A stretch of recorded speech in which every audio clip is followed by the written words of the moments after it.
Welcome to the World Species Congress, the first ever Species Congress being organized by Reverse the Red and IUCN. To celebrate this, we are organizing a series of species-focused panel discussions.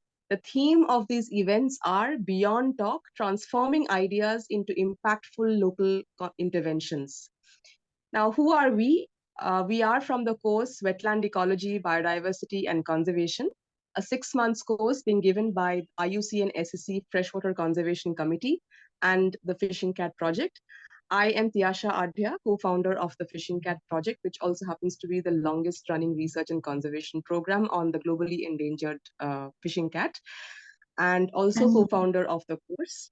And we have Sudeshna with us. I'm Sudeshna. I'm a participant in this course, and I have been pursuing my research on invasive plants earlier.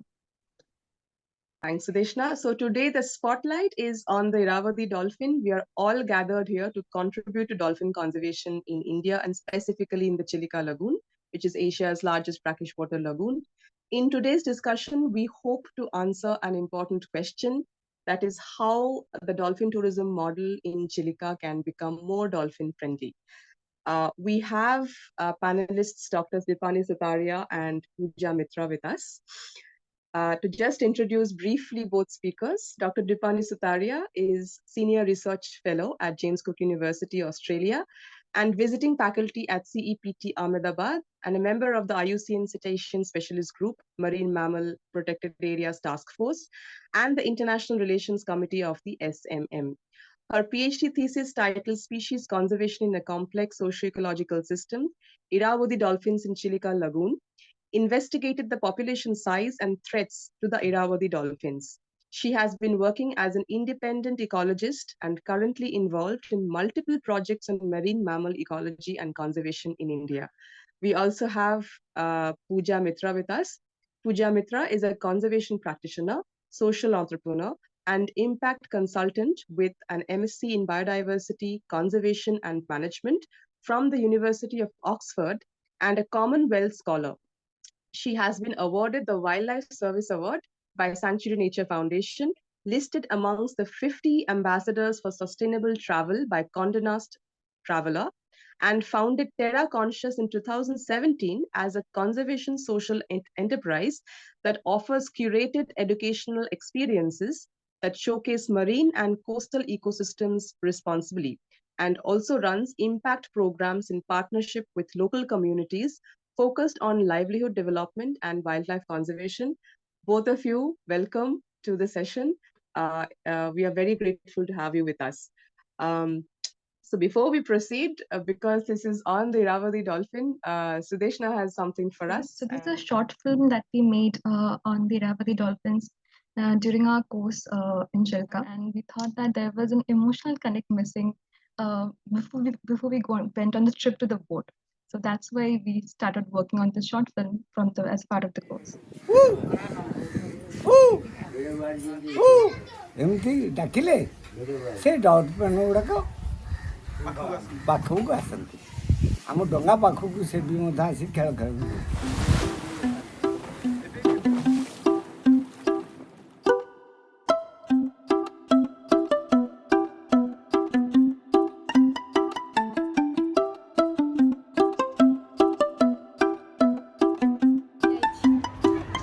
Dolphin के देखी? हाँ देखी, थारे देखी। पानी के अंदर जाता है, मछली सारे कुछ चीजें खाता है। पानी लेवल रे जस्ट एंड सब टाइप मारंती एका बेले दीटा तीनटा देखी। छलांग लगाते हैं ऐसे। डॉल्फिन है जानची, डॉल्फिन माने लोकन साहाଯ୍य।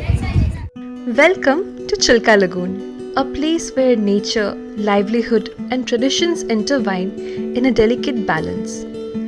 In this dynamic lagoon, a creature holds a special place in the hearts of the local communities. The revered Irrawaddy dolphins are locally called as khera. हमको तो आनंद लगे जे डॉल्फिन गुड़ाक डाकिले आम पाखु आसुँच आम देखिले भारी आनंद सहित खेलने मन कर। With their charismatic rounded faces and gentle eyes, the Irrawaddy dolphins have the most expressive faces. And if you watch patiently, you can see some of their peculiar behavior. सबसे अच्छा है वो जो मछली खाते हैं ना, उस टाइम वो पानी फेंकता है, दूर दूर कर फेंकता है, और मछली को भल्ली जैसे हम खेलते हैं ना भल्ली बॉल को वैसे फेंकते हैं वो कैच करते हैं उसको. The dolphin and the traditional fishermen have lived in harmony for more than 100 years in Chilka.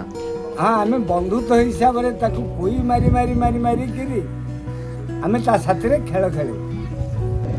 आमे चिलिका रे डंगा चालन कला बेले से जंतु मतलब जाऊे जावापर आम डाकू डाकिया से माछ को घेरी रखी माछ को जो साइड करा बुझे कि से साइड आम जाल तक बाहर करूँ जाल पड़गले जंतु बाहर जाती बड़ जंतु से बाहरी गलापर आम माछ को शिकार कर मार से निजे निजे शिकार कर खाइबे से पड़ी खाइबा पर आम देखिक घेरी देव घेरला पड़े बड़ जंतु बाहर जाए माछ को आम शिकार कर जंगल डाक दो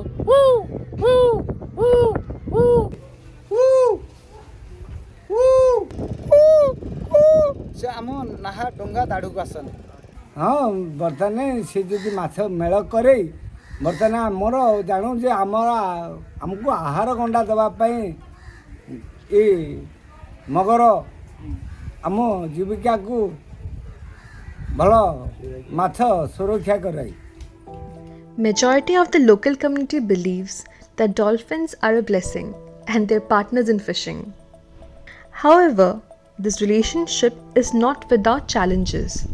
The Chilika Lagoon supports an isolated subpopulation of 154 Irawaddy dolphins, as per the 2023 census by CDA. Well, how do you really identify dolphins? And one of the ways is the way we look at tiger stripes, we can also look at marks on the dorsal fins or the flukes of dolphins. So each individual has some characteristic of particular scar or cut or groove or cookie cutter sharp bite on its fin. And so we identify, when we see a group of animals, we take photos from left and right side of the body if possible, perpendicular to the dolphin, so that you get a straight image of the fin, and that is used as a mark for that individual. As the landscape changes, the dolphin faces pressing threats, particularly from fisheries, habitat degradation, and injury from boat propellers. अगर dolphin के पीछे machine जो गड़गड़ गड़गड़ आवाज़ करता है वो machine के दौड़ा के लेके जाएंगे वो तो डर के पूरा चिल्के के अंदर घुस के रह जाता है. अब डॉल्फिन देखने के लिए जाएंगे तो डॉल्फिन जितने 100 मीटर दूर से बोट बंद करना पड़ता है क्योंकि वो पास में आता है डॉल्फिन. नहीं तो वो भाग जाता है उनका साउंड पे बोट का जो साउंड होता है ना वो साउंड पे भाग जाता है दूर दूर. और वो जितना बोट बंद करके रखेंगे ना वो पास आता है ना वो घूम के जाएंगे कुछ नहीं करेंगे. वो पूरा अच्छा है उनका बिहेव अच्छा है. When you embark on your Chilika adventure, take a moment to appreciate the intelligence and grace of the Irrawaddy dolphins of Chilika.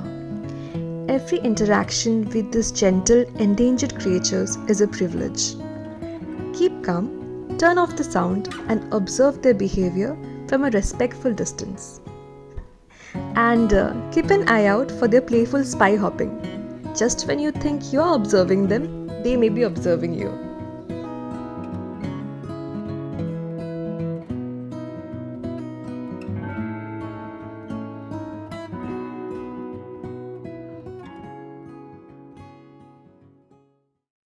Thanks, Sudeshna, for setting the context to the discussion today. So to get the discussion rolling, I would like to start with Dr. Dipani, ma'am. So the Irrawaddy dolphins are a unique facultative species. And to set the context of this, can you please introduce the species, provide some highlights about the species, and how was the experience working in Chilika with the dolphins? Irrawaddy dolphins are mainly facultative species if you look at their natural history.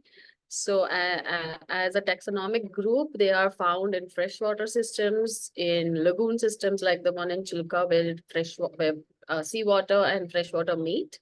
And they're also found in coastal areas, purely coastal areas. So there is something evolutionarily special about them that they have managed to adapt to all these different kind of ecosystems and all the prey that's available in these ecosystems.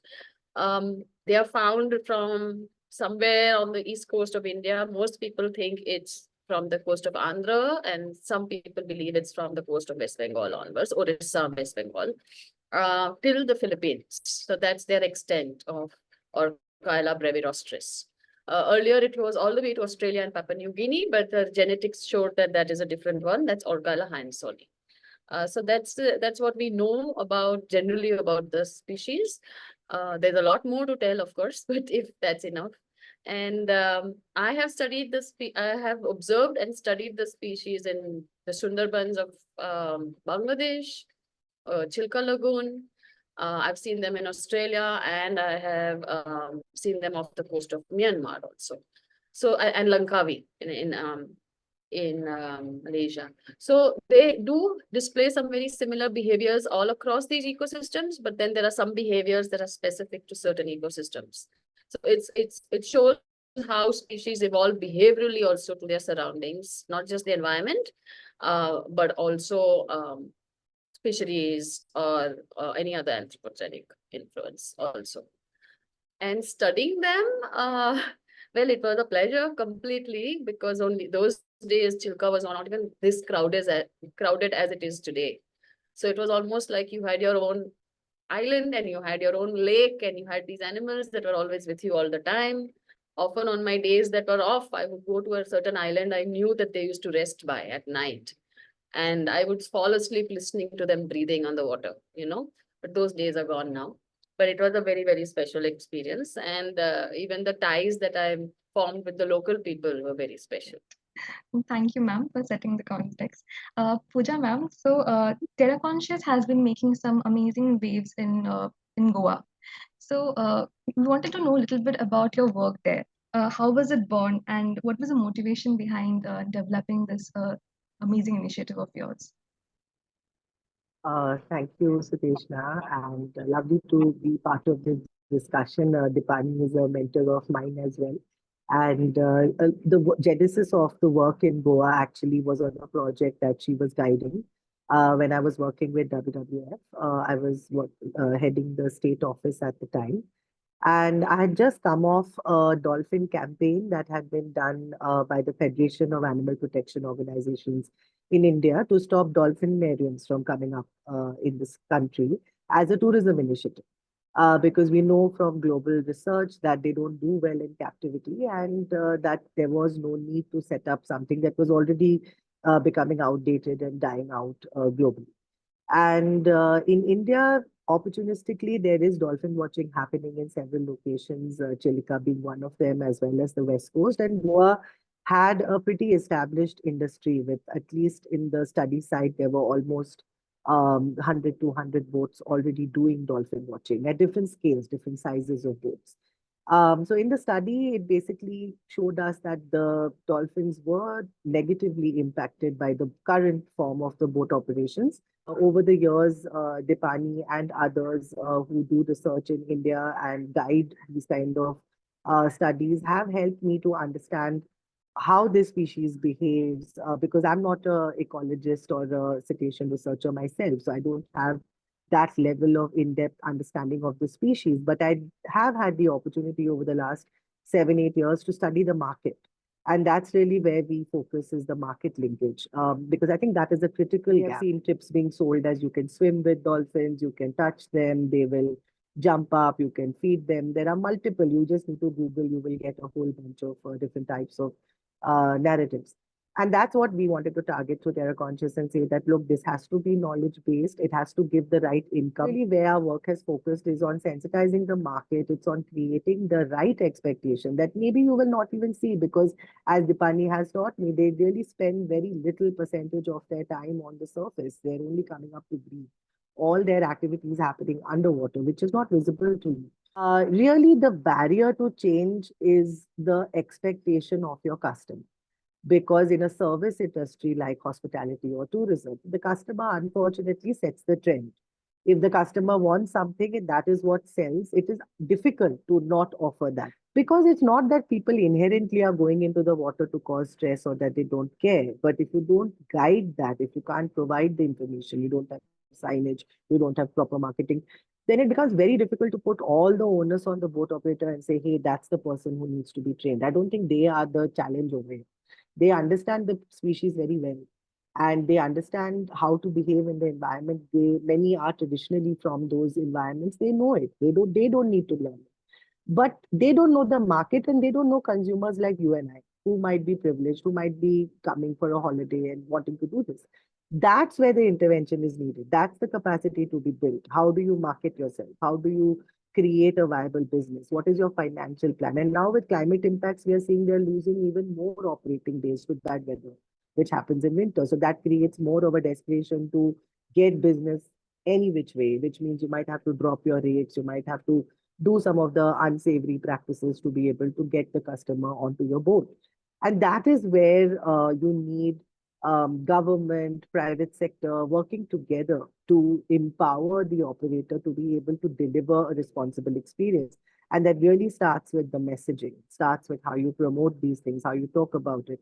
And really, that's where we see the lack today in India, that we don't really see a focus on the ocean from that lens of what you should expect and what you should experience. It's still sold as a wonderland, but we are a long way off from what we can offer a tiger in the country versus what we can offer a dolphin. Because even if you understand the ecological concerns, if at the end of the day you have to run a trip and get that money, you are not going to be able to change it at will. It has to work in tandem.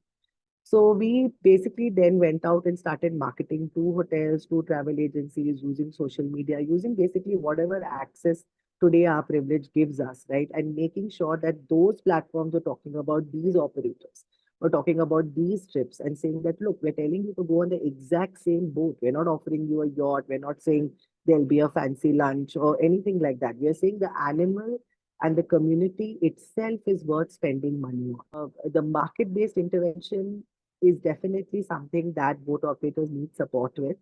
And that is where I feel conservation communities, researchers, ecologists, conservation practitioners need to spend a little time talking to these entities as well.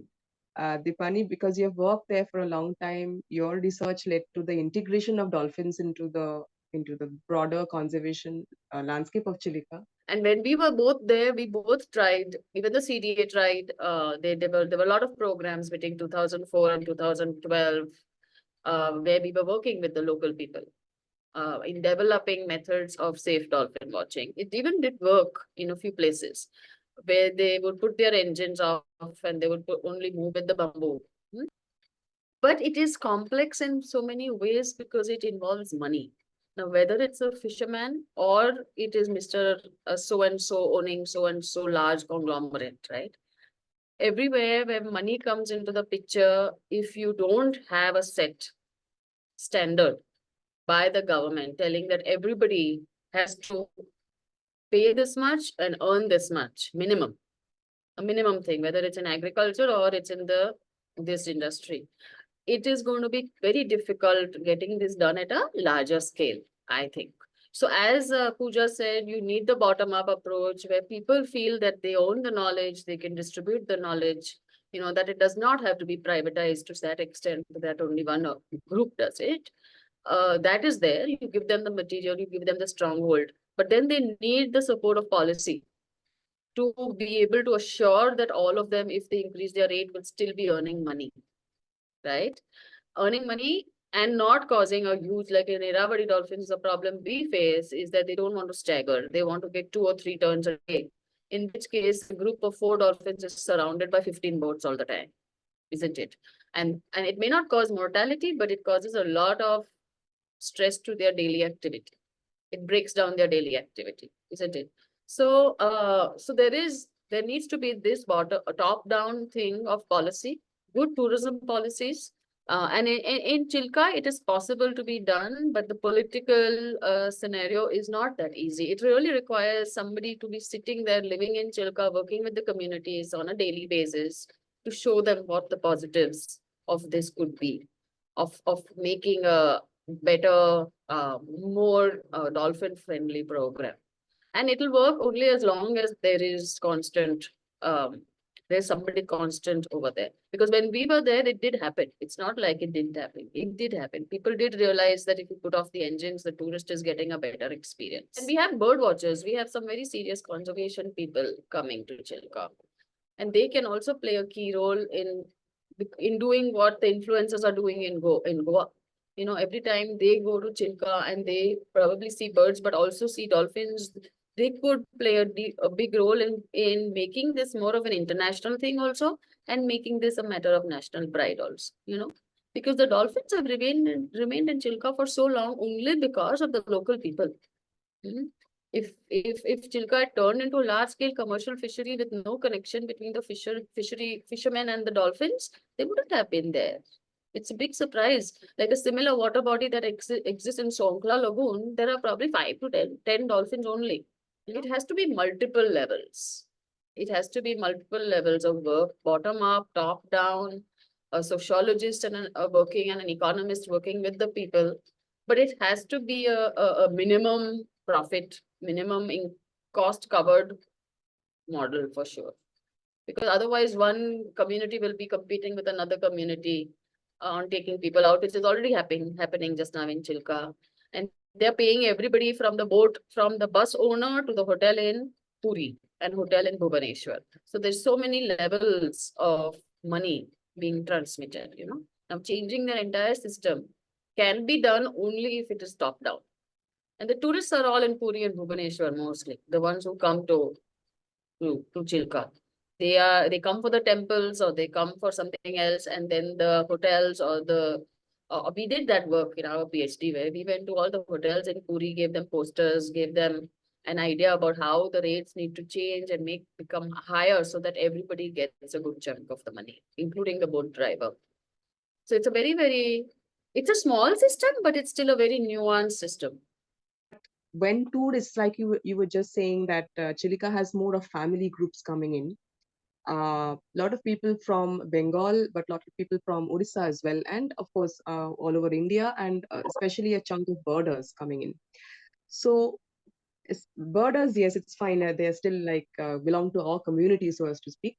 But when the family groups come in, if they have the knowledge that this is what the dolphin is, and this is how it's special, and if we watch it from a distance, this is what we're going to see. Probably that knowledge will also enable them to choose a more dolphin-friendly practice. Is what I kind of. Again, with an economist, ecologist, sociologist, you also need good communicators who understand how market communications work. Consistency is very important. You have to consistently message. In Odisha also, the way you promote a Konark temple is not the way you promote your dolphin. It's not the same way of pride, and as Dipani mentioned, that feeling of pride. One of the feedback we got from our boat operators, that what they felt, and I thought they were going to say their takeaway from the work with us was the higher income. But they said it was the dignity and the respect that the customer was giving them on every trip, because we have already, set a standard of how people are to behave on the boat. And they also felt very proud when they were covered by the local newspapers, because then when they, in their village also, in their community, they were being seen as someone doing something good. I just wanted to add that communications is another important skill that has to be consistently there. In fact, I was just going to say that the way Sudeshna's made this film, if we could get a film that was being shown to people, I know the CDA has it, but very few people go in to watch it. But a film that actually touches the hearts of people before they actually go out, and they're told before they go out, they don't expect so much. This is after a lot of time that you spend on the water that you can experience this. But we want you to know that they have a life of their own within this system, that lives a life with the fishermen, So treat the entire water body as sacred, and the relationship between the fisherman and the dolphin as sacred. Because still, if you speak to fishermen in far off places that don't do, as Pooja said, tourism, there is a reason they actually believe that the noise of the boat disturbs even the fish. They have that. They know that it disturbs even the fish, and that fish is their occupation and their identity. Certain times of the day where Chilka, the dolphin washing should not happen, because there are certain times of the day when certain activities that are very important to their health and their reproduction activities are important to be kept safe from. Keep the things away. So these are kind of things that need to be put in place. True. And it's all very important pointers coming in, and there are more of family groups coming in. Perhaps films like this, which which kind of portrays that this is a special animal, very gentle, you can just observe it from a distance, and you'll be able to observe all this behavioral diversity. Maybe it will be maybe that can be a portal through which we can reach faster. And also, Sudeshna and I were discussing that when we were going towards Chilika, when we approach a national park, there are so many signboards and all those things which which kind of tell a tourist, you're approaching a place where there is a tiger.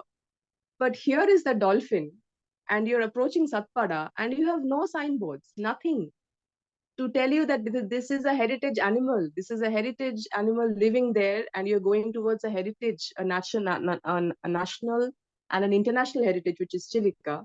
And you have this animal that's living there. It's very special. There are special ways, therefore, to look at it rather than chasing it, which doesn't work either for the tourists nor for the dolphins. So we were discussing whether it would be also pertinent to at some point of time start thinking about introducing those signboards properly, and especially tell tourists that it's not like chasing a bottlenose dolphin and which will jump out of the water. It's not like that. Irrawaddy dolphin is different. And the second thing is also a pointer that you raised, Dipani, is how tourists who go to Satpada are going majorly from Puri, or these sort of locations, Chandrabhaga, for example, Konark. And therefore, when we are talking about connection points where we need to start probably promoting, or these kind of, so maybe pamphlets, leaflets, awareness materials, communication, which Pooja was talking about, these could be the routes. So for example, yes, I mean, from what we gather from the discussion is there needs to be policy guidelines, and the second level of intervention could be which you have already done in the past, is could be realigning with these maybe reconnecting with these linkages in the hotels that, And that also offer you in these could tourist destinations. use your state media. For example, Odisha Post, it's owned by Tathagat Satpathy. He has a hotel in Puri. If you tied up with Odisha Post to do a campaign, a sustained campaign throughout the year on highlighting the Irrawaddy dolphin, and not just the dolphin, the ecosystem. For school trips, that's another thing. Odisha has a lot of international schools, public schools, which can be taken to the forest department.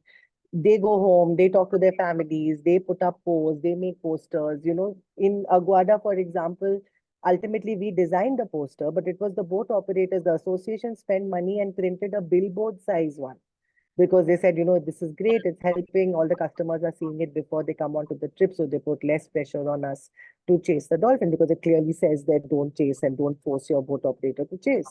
So, but So I had I stay at Hotel Z only, so, and those days he used to stay there too. And so we did have posters there.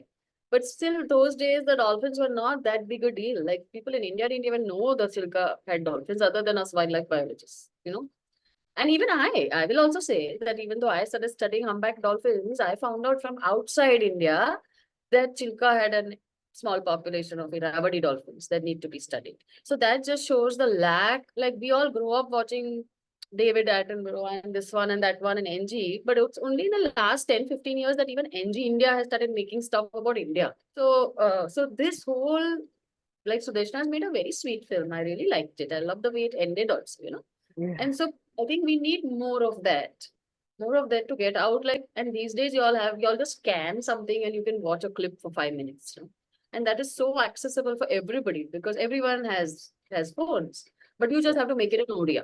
You have to make it in Bengali and Odia because that's your mass audience. Using the digital tools, creating those things are the ways we can support by making sure those tools are created and they are given access to that. But after that, they also know how to use it. They know how they want to tell that story, how they want to tell that narrative. In fact, now our boat partners have added content on the various gods that they associate with the estuary and the sea. They have added on fishing techniques. They have talked about how weather change is impacting them. These are all their ideas. They've added it to the content. We are just turning it into little videos and clips that someone can access on a website quickly. So often the intervention is practical. It's not philosophical. So I just wanted to ask regarding the boat operators, you mentioned how they are adding knowledge to it. So initially, what was the kind of training that you gave them? Is there a particular script that they follow while interacting with the tourists? Boat operator, like all of us on this panel, are individuals. They're different. So each person adopts knowledge differently. Some like to talk to tourists, some feel more comfortable chatting, some are good storytellers, some are very shy, they don't like speaking. So it's not sort of a one size fits all kind of an approach. We also never did a script in the beginning. So we basically just sat down with them, had a conversation, talked about what do they already share on the trip with customers, what do they feel people want to hear, and what can we share that can add to that. So they had a lot of insights on their own. We try and make sure that is said on every trip are the 4 rules, like you don't want to chase, you don't want to surround, you want to move parallel, you don't want to cut path of travel. In fact, to the point where sometimes the dolphin's doing a behavior and we also want to stay and watch, our customers would end up telling us, let's move off, let's not disturb them too long. And sometimes you see the problem is not the knowledge, it's the market access.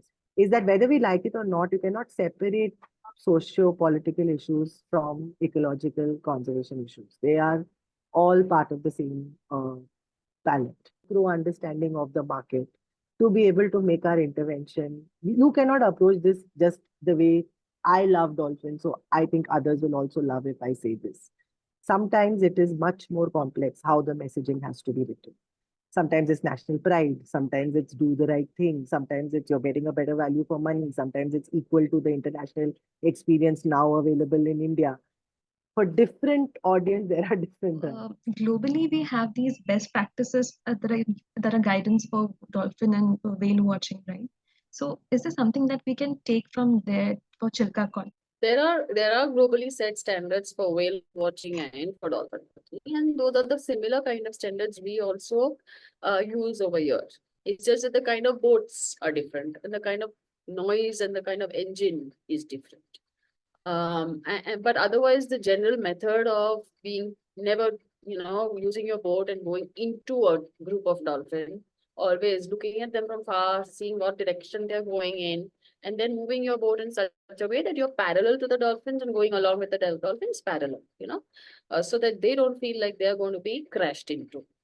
That is the actual way of seeing them and keeping a distance, depending on the kind of substrate, kind of depth, water depth you are in. You need to keep and the size of the animals, you need to keep a certain distance from them. Size of the animal, size of the boat, right?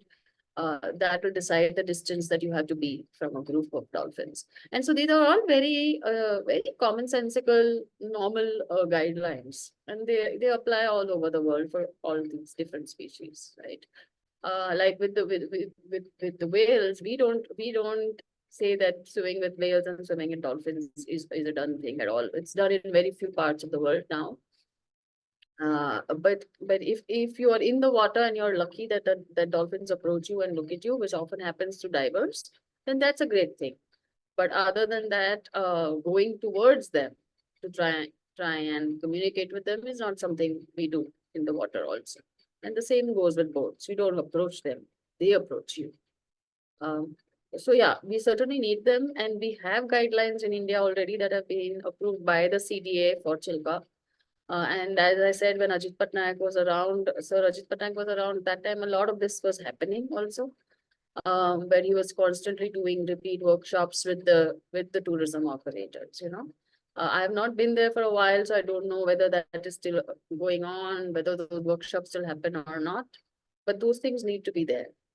And the guidelines need to be set again from the ministry level. Also touching upon the set standards and practices that we see in other parts of the world as well. So I went to Cambodia, and there is a population of the Irawaddy dolphin in one part of the Mekong.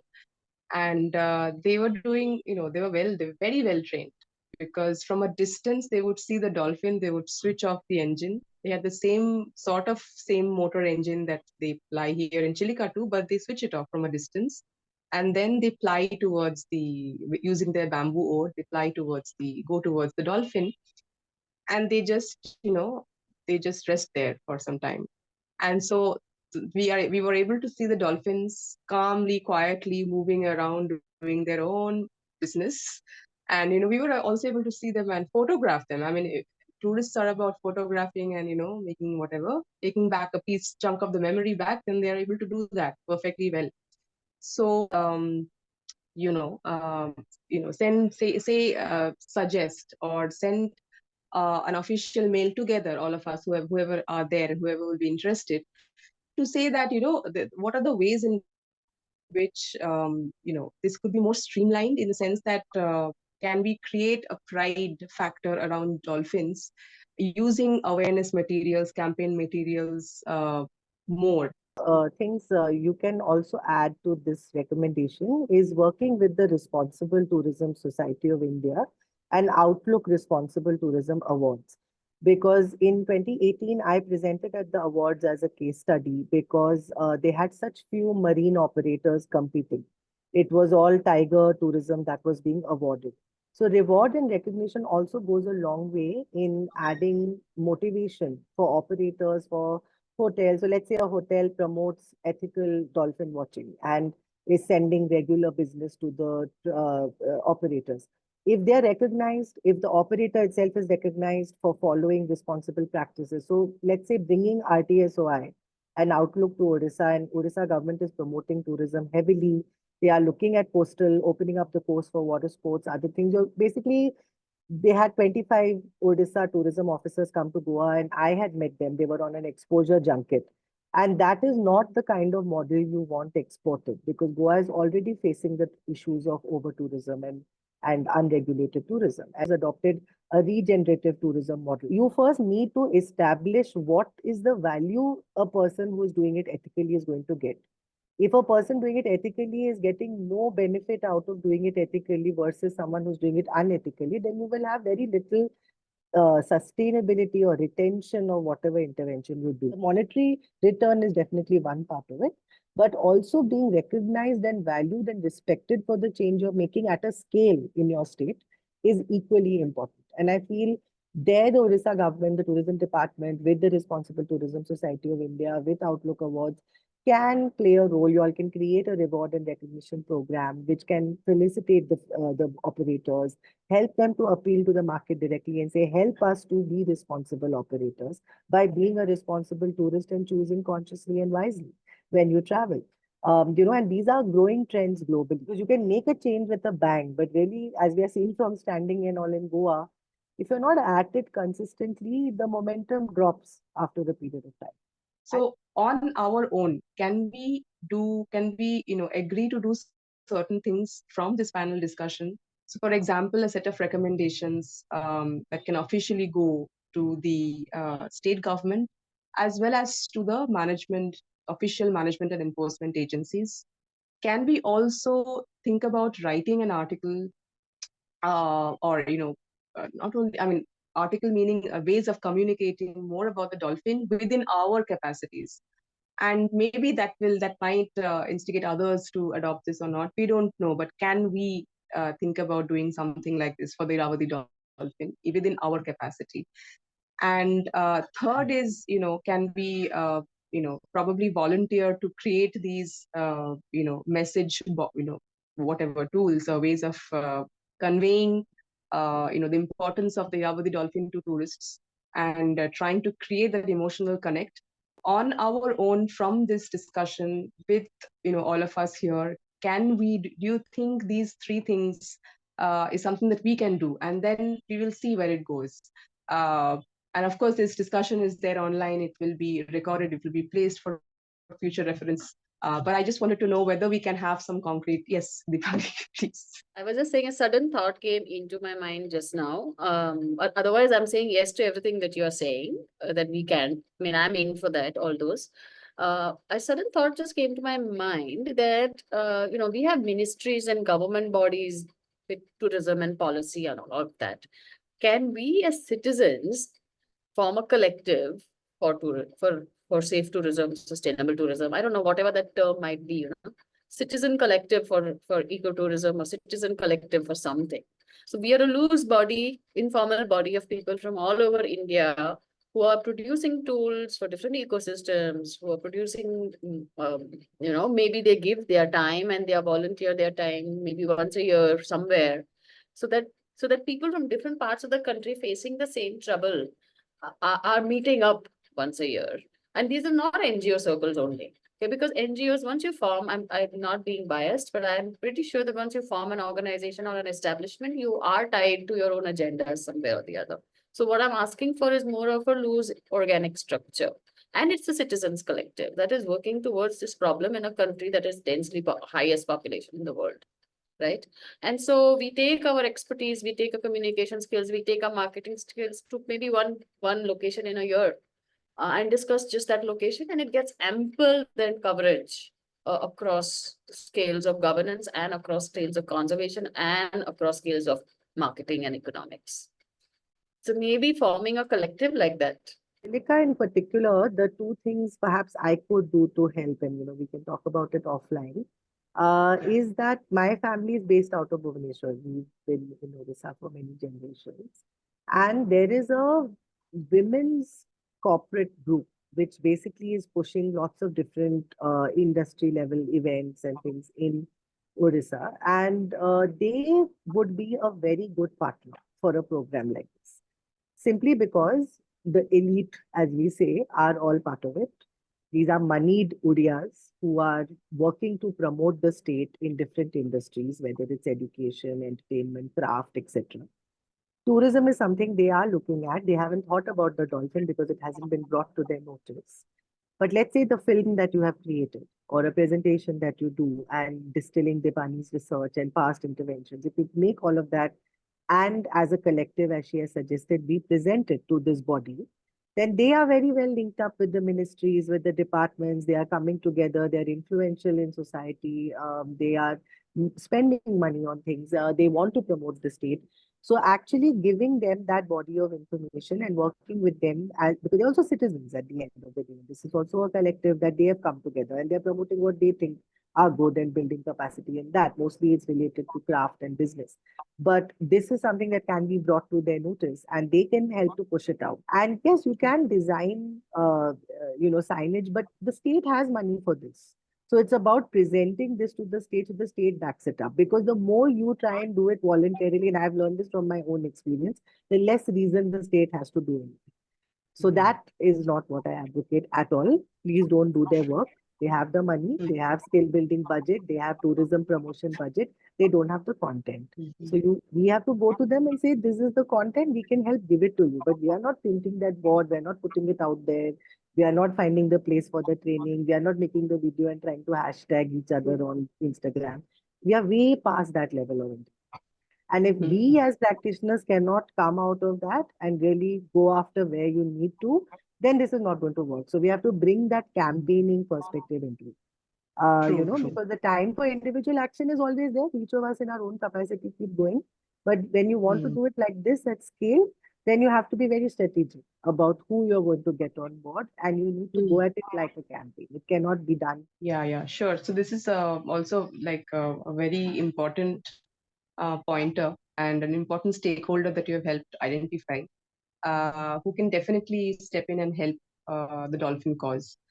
And like you said, we could volunteer with the material of the campaign, campaign material, the design. For example, Sudarshan Shaw, who is a creative artist based in Orissa, employs the Potochitro art to depict or convey conservation messages. Hello everyone, I am Sudarshan, an artist based in Bhubaneswar. I truly believe that art has immense potential in shaping our perspectives, behavior and culture, and also representing them. Needless to say, from the most ancient cave paintings to digital art today, art has been an expression that is as primitive as it is nuanced. A language that needs no education, no translation. I think art is the most natural and inclusive means of communication. In my journey as an artist, I have felt that India's folk art has bound the native communities, shaped their identities, and documented the life and environment for ages. Inspired by the power of these art forms and the deep connection they have with the common culture of the country, I molded my art style folk indica to create something that is true to the land and its people. Fair representation and easy reception by the land and the people has been my prime focus. Through these artworks, wildlife enters into familiar, relatable and sacred spaces of common Indian households and opens a window of curiosity and appreciation for all age groups. I always try to represent native communities alongside natural heritage in one single frame, directly or indirectly. With this approach, I hope to highlight the coexistence of nature, culture, humans, and animals, stressing on the age-old relationship we share with each other. The idea is to undo the colonial narrative of nature being far, pristine, and disconnected. Creating a folk-inspired Irawaddy dolphin as a mascot for D&D Wisdom School in Bhubaneswar was one of my first projects. I found the idea very exciting and far-sighted. Imagine the school creating an entire generation of people who are familiar and friendly to a very uncommon species since their childhood, and the impact they would have on its future. I'm leaving you with some of my other species-specific artworks and projects on art communication for scientific studies and conservation in Odisha that has resonated with the locals and impacted perspectives. Thank you. Some excellent, creations of the. So he has created all these dolphin avatars from the Patachitra art, and it can be used in the awareness boards because this is Odisha's culture and art. So yeah, and maybe go to TriFed. Go to the TriFed department. They have TriFed stores all over, including in the airport. They are promoting tribal art. You can create indigenous posters or artifacts, whatever, with TriFed, because then the state pushes it out. All I'm saying is put your effort where they can scale it quickly, not where you have to go and scale it. In Odisha, you have the TriFed, you have the state scale department, you have the tourism department, you have INVEC, which is the industry collective, you have the Odisha Chamber of Commerce. I mean, these are all, you have the Odisha Hotel Association. These are the stakeholders who need to see your film, who need to learn about the research that's being done. And that can be done as a voluntary collective, perhaps, where some of us come together and help to add the inputs like we've discussed today. But ultimately, these are the bodies that have to adopt it and drive it in the state, because the ripple effect is what you need. The community has to be supportive, not the one who has to have the burden of now pushing out the message. True. Because they have to deal with running their business and their livelihood right now. You are sitting with a national and globally important species and knowledge and ability to talk about it. It's just about bringing all these people into a room. The Odisha Post can do it. We can talk. They already do an environmental festival every year. I'm surprised Chilika Dolphin wasn't even talked about there much. I was at the festival. So I'm just saying, we need to be on things already the state is doing. You can tie up with kids. It's got multiple schools. You've got kids talking about it. You can do stuff in Bhubaneswar. So you've got all the craft melas. You've got the museums. These are all places where people are collecting, coming. State is pushing. Airports, signage at the airport. Big push, much more than the lake. Get them as soon as they're landing. At the station, at taxis, there's a taxi operator association, all of that. So these are the groups, because in Goa, we work like that. We do the taxi association, we talk to the tourism association, we talk to the hospitality division, because that's 300 hotels together. I don't need to go to each one separately.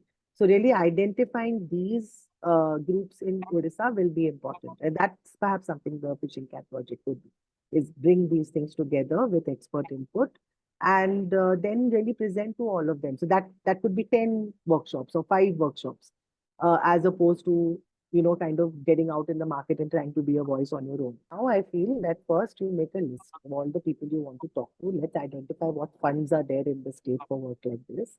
Talk to the state actors, talk to these groups. That's something you can do on your own, or the team that is in Odisha. And I'll connect you. I mean, I'll send you contacts of whoever I have. And after that, think about what is the plan, what is the actual strategy. First, you have to have a strategy. You have to have a campaign strategy, a campaign plan. There are groups already working on this, like I said, in Odisha, on different things. Can you make the dolphin part of that narrative as well? And don't reinvent. If someone's already talking about responsible tourism, see how the dolphin can be added to that conversation. Someone's already talking about sustainability and empowering communities, artisans in Odisha, see how you can add the fishers to that conversation. So that might be my input, that just make sure that we are leveraging what is already happening, because you don't have to start from scratch, especially for the Irrawaddy dolphin. A lot of work has already happened. in that sense. So you can just build on that, and it's about bringing it together. Finally, what the customer and the operator will do on the water will depend after this whole web is created, because that is how they will both be empowered to make conscious choices. If we want to be effective, if we as a collective or whatever want to be effective, then we will need some long-term funding mechanism in place. And that if we can show success in one village maybe, or one operator in Chilika, that our program is working there, then there will be cause for other operators to take up the same thing, right? But the whole country is into CSR right now, even the worst of the lot. So might as well tap into it. And Yeah. even getting some of the hotels to flagship it. For example, you have Mayfair, which owns Gopalpur on Sea, not far from Chilika. They have properties everywhere. They have a property in Goa itself where they have come to the tourism meeting to talk about how to support responsible dolphin watching in Goa. And then we asked them that, hey, what are you doing in Orissa? And they said, oh, well, nobody's approached us. So approach them. We'll get you a contact, approach them, talk to them. Because if you have some of these industry leaders backing it, it becomes a very palatable conversation for everybody. We have seen on the Mammals group, influencers from Orissa already sharing dolphin sightings. They become ambassadors. They can be people you talk to. So, you know, that there are lots of layers to this. So I think you can definitely see a lot of opportunities. And yes, someone has to anchor this, and maybe Dipani's idea of the citizen collective, which could have a regional collective within Goa. There's Sarna Foundation that is working on community-based tourism. Jitu Mishra is well known. He has written books on Odisha's communities. These might be the kind of people who will happily join hands, because they're already bringing people to Chilka to see dolphins and go bird watching and do all this. So, you know, just tying up with some of these groups initially will also help, because they are much quicker to understand what you want them to do. And then reaching out to INVEC, Odisha Post, some of these platforms. I think these are, you know, they'll be unique to each state. What Chilka needs is different from what Goa might need. But eventually it does need a combination of people working on it. It doesn't have to be, you know, driven only by a conservation organization. Because Absolutely. And it's not possible also to do everything, but we can certainly work as catalysts to, bring in people from different backgrounds and, instigate such discussions or encourage such discussions to take place. So I think in that context, since, maybe one way to go about it, and I'm just talking because we are having this discussion and what to do immediately after this, because so one thing could probably be that, the stakeholders that you have, that we have kind of been discussing and you have specifically flagged, I think those stakeholders we could reach out and to maybe try discussing, explore two ideas. One is how can we promote the Irawaddy dolphin as Odisha's pride, as the fishermen of Orissa say, of Chilika say that, they are the Lakshmi, they are Lakshmi. So Chilika is Lakshmi. So, and any other coinage that works, but, essentially to promote that pride value for dolphins, if they're interested, and can there be a discussion on this? Because you have some material available to get them inspired enough or get them attracted to the subject. You know, the state, some of these groups are, see, we'll do introductions, and I agree with Dipani that talking face to face always makes a lot of difference. People who are working on the ground, and, you can show your film there. But I'm saying, for example, let's say you begin by approaching Tathagat Satpathy, who owns Orissa Post, because your media partner is very important. They are already taken up environment as an issue. So this is very much aligned. You're not introducing something new. And they do events all the time. So you could ask them to help organize an event where they invite all these different groups, including Orissa Tourism, etc. At that event, you present this film. Round Glass Sustain has also done a film on Irrawaddy. 2-3 things can be shown. Research that has happened on Chilika can be presented. Case studies from other states that are doing ethical wildlife watching in the marine space or coastal space, for example, we could come and present. There are other companies that are doing ethical things. You have the Surf Festival, which is a big audience that comes to Odisha, which are all ocean driven. Those are people that you could definitely tie up with, because that can be a place to showcase who the Chilka dolphin is and Irawaddy dolphin is, and have all those tie-ups. Those events are already happening throughout the year. State is already promoting it. The other thing is Odisha really promotes hockey, and having some of the young hockey players give a word out saying be responsible tourists, take care of Odisha, maybe doing a hockey game, to promote the cause of conservation, like play for dolphins, cycle for dolphins. We did that when we were trying to stop the dolphinarium. We did cycle for dolphins, and we just had marathons of people cycling, wearing the dolphin t-shirt or putting the poster. And conservation needs to get creative. It needs to use channels that is already out there for other issues that are already being leveraged and used. And we really need to learn from social justice movements, how they work, how they bring people together, where they target. Instead, we tend to get very comfortable in what we do and how we do it. And I think if you guys are the new generation, challenge it, get out there, put a creative cap on, and think of the most unlikely places where you can actually go and talk about it. That's when it will pick up momentum. Because in World Earth Day, Oceans Day, it's expected. That is our Met Gala. Everybody will talk about dolphins. So you have to tie it up with other things, which is, and say, hey, I don't know, this is important. So don't stress so much, I think, on the brochure or this and that. Right now, it's about introductions, which I and Dipani and others who might have, and I'm sure within your own networks you will have. Go and meet people. Put out the thing. Let people brainstorm together and come up with what's right. Because we may not have all the ideas on the panel. We may not know all the suggestions.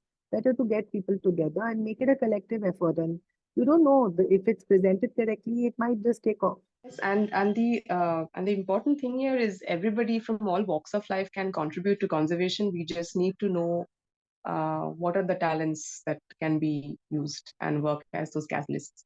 So any other suggestions or any other comments? One more thing that when I went to Chilka, there was no souvenir shop there, like you mentioned, right? Right in the bank, there's no. We wanted to buy, like all of us from the team wanted to buy stuff, and we couldn't find anything to take away. So maybe that can be one starting point, because the CDA has a souvenir shop, but it does not have anything in it. So something on that can be a memorable takeaway from that point, I feel. So there's a small.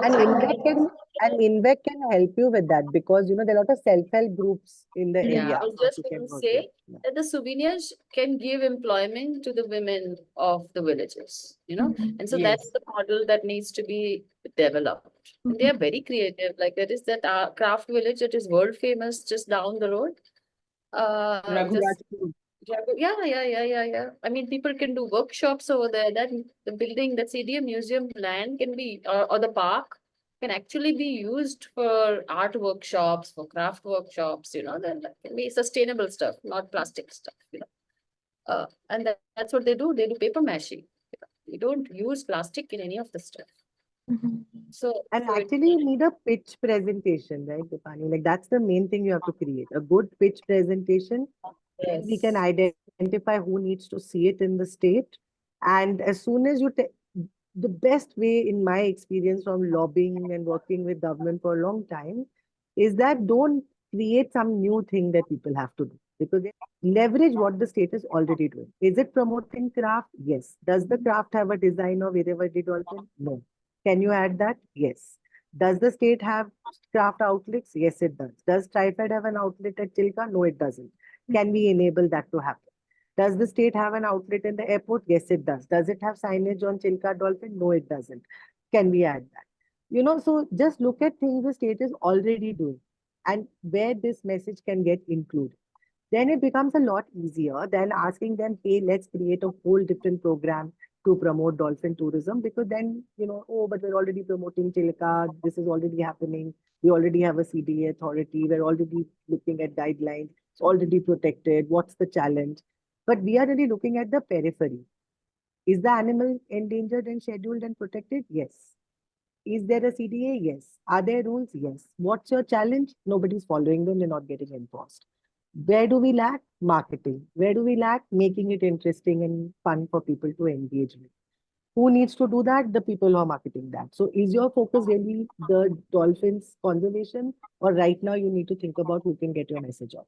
There has been a lot of important points that have come up, and specifically with to do with how we can start the process. So I think that would be one of the takeaways for this from this, because I was very worried that this should not just be a discussion and stay like that and we don't take it forward. Even though we have restrictions, we have priorities in other priorities as well. But can we still do something for the Irawaddy dolphin to just even like start something, start the ball rolling and then see. Of course, the strategy is important, like you said, and that will require some time. But can we also keep the conversations going in the meanwhile, so that the strategy can also be co-developed, so as to speak, because this is also something you said, that not everything might be known to me or us, and that all human beings and all people from all walks of life can contribute. But yes, now having an outline at the very beginning does matter. And for that, could it be okay? We want to highlight the Chilika's dolphin as Orissa's pride, and what value can we add to that? How can it be marketed and stuff like that? So yes, Just Dipani.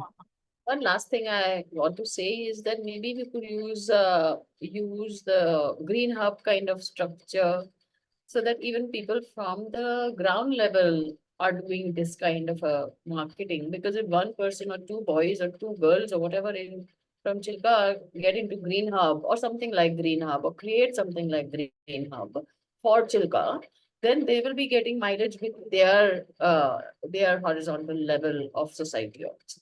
Just exchange a few emails and things, and I can definitely introduce you to whomever I have access to, and from there I'm sure there'll be a ripple and you can also reach out to people. But I think having a very constructive, I think it's important to say that it's not that the state hasn't put effort towards the Chilka lake or the dolphin, right? We already know that work has happened, that foundation is there. We are now just looking at how do we make it better.